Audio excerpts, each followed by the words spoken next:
When you hear the word terrorists, a very specific vision probably comes to your mind. Isolated extremists, caves in the desert, men operating in the shadows, completely off the grid. But what if I told you there was so much more to that, so much so that it was an entire multi-billion-dollar enterprise? Did you know there was a terrorist organization out there with 30,000 active employees? $2 billion in annual revenue? A highly complex global supply chain? And a dedicated human resources department?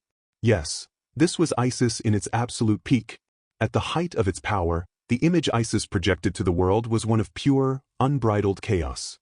Armed fighters patrolling ruined streets, of a black flag flying over occupied cities, and the appearance of absolute, unchecked fanaticism.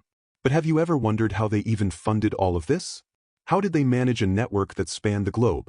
Did they even have a bank account, and how did they manage to pay salaries? Beyond the violence in their day-to-day life, there was a system where roles were clearly divided. Behind this complete madness was actually a highly organized business machine. In this video, we're going to examine ISIS from a business perspective, not to glorify or admire the organization, but to understand how it built, financed, and managed one of the most sophisticated terrorist enterprises in modern history. If you're into dark economics and uncovering the hidden systems of money, power, and influence behind the world's biggest stories, drop a like, share this video with someone who needs to hear it, and subscribe.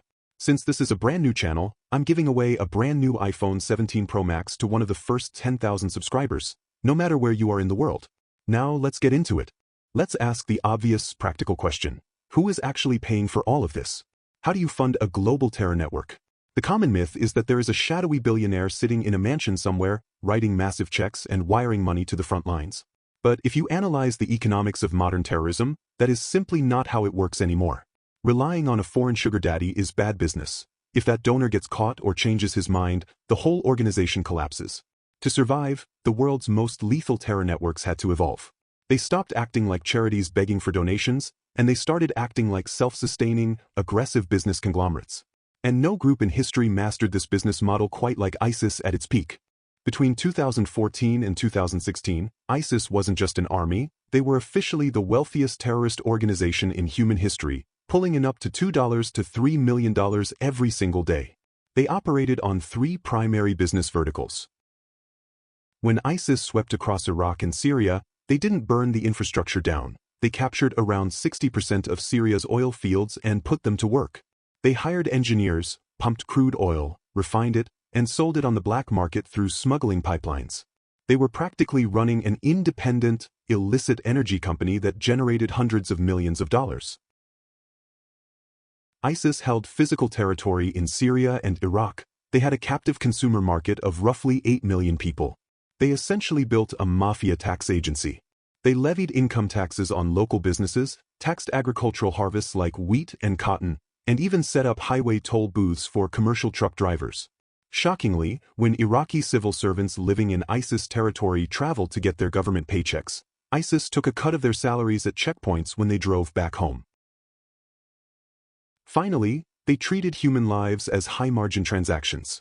According to United Nations estimates, ISIS generated between $35 million to $45 million in a single year purely by kidnapping foreign journalists, aid workers, and regional wealthy notables, ransoming them back to governments and families. ISIS didn't just control territory, it controlled the economy within it. So now we know they were making billions. But how do you actually deposit that? Do terrorist groups just walk into a bank and open a business checking account? Sorta. When a group like ISIS controls territory, they don't just rob banks, they literally become the central bank. In 2014, when ISIS swept through Iraq, they seized state-owned bank branches, instantly taking control of an estimated $500 million in cash. For private banks, they simply acted as the new government, placing a heavy tax on every customer withdrawal. But to move that money into the West, they can't just use a standard wire transfer. Instead, they use front companies, like delis, auto shops, or fake charities, to wash the money until it looks like everyday, legal commerce to banking compliance teams. For decades, these groups has been using an ancient, untraceable trust-based network called Hawala. Here is how it works. A financier in London gives $100,000 in cash to a local broker, or Hawaladar. That broker sends a secure message to a partner in Syria, telling them to pay out the equivalent amount to a local militant commander. The debt between the two brokers is settled later. No money actually crosses a border. It bypasses international banking monitors entirely, and it relies entirely on a strict code of honor and trust. But we are now in the digital age, and the business of terrorism has upgraded to what global intelligence agencies call virtual hawala. Instead of moving cash in duffel bags, modern terrorist networks increasingly rely on decentralized cryptocurrencies. And they aren't just using Bitcoin, they are utilizing stablecoins like Tether and hyperprivate coins like Monero, which are specifically designed to obscure the identity of the sender and receiver. By using layered networks of anonymous digital wallets, they can move millions of dollars across the globe in seconds, completely bypassing regulators like the Financial Action Task Force. It is a parallel financial universe, and shutting it down is the ultimate modern battlefield. So far, we've uncovered two critical pieces of the puzzle: the money and the hidden financial networks that move it. But there's one problem. Money alone doesn't build an organization. You need people. And this is where the business comparison becomes even more unsettling. Most people imagine terrorist groups recruiting by simply brainwashing desperate people in remote camps. The reality is far more organized. Many of these groups operate surprisingly structured recruitment systems, approaching talent acquisition in ways that resemble how companies think about hiring and workforce planning. When economies collapse and legitimate jobs disappear, these organizations exploit the vacuum. They promise a steady income, financial support for families, and a sense of purpose, using economic hardship as a recruitment tool. Having reliable funding also allows them to be selective. They don't just recruit anyone. They actively seek people with useful skills: engineers to maintain equipment, media specialists to produce propaganda, financiers to manage money, and logisticians to coordinate supplies. Like any organization, they look for people who can solve specific problems. But recruiting people is only half the challenge. How do you coordinate a global network without making yourself an easy target for intelligence agencies?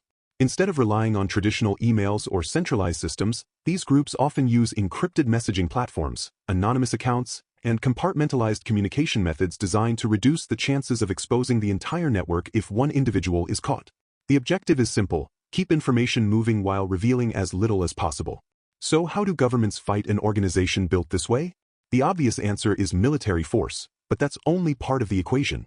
Because underneath the ideology and violence is something much more ordinary: a financial system. Like any organization, these groups depend on a constant flow of money. They need funds to pay members, acquire equipment, move resources, and sustain their operations. That's why governments increasingly target the finances as aggressively as the fighters. By freezing assets, disrupting money transfers, shutting down front companies, sanctioning facilitators, and restricting access to the global financial system, they attack the organization's ability to function. Without money, salaries stop. Without salaries, recruitment becomes harder. Without resources, operations slow. And without a functioning financial network, even the most dangerous organization begins to fracture. At the end of the day, terrorism is sustained not only by ideology, but by organization, logistics, and finance. Understanding that doesn't diminish the brutality of these groups. It explains why disrupting their financial and operational systems has become one of the most effective tools for weakening them. Because sometimes, the fastest way to dismantle an organization isn't by confronting its fighters first. It's by cutting off the system that keeps the entire enterprise alive.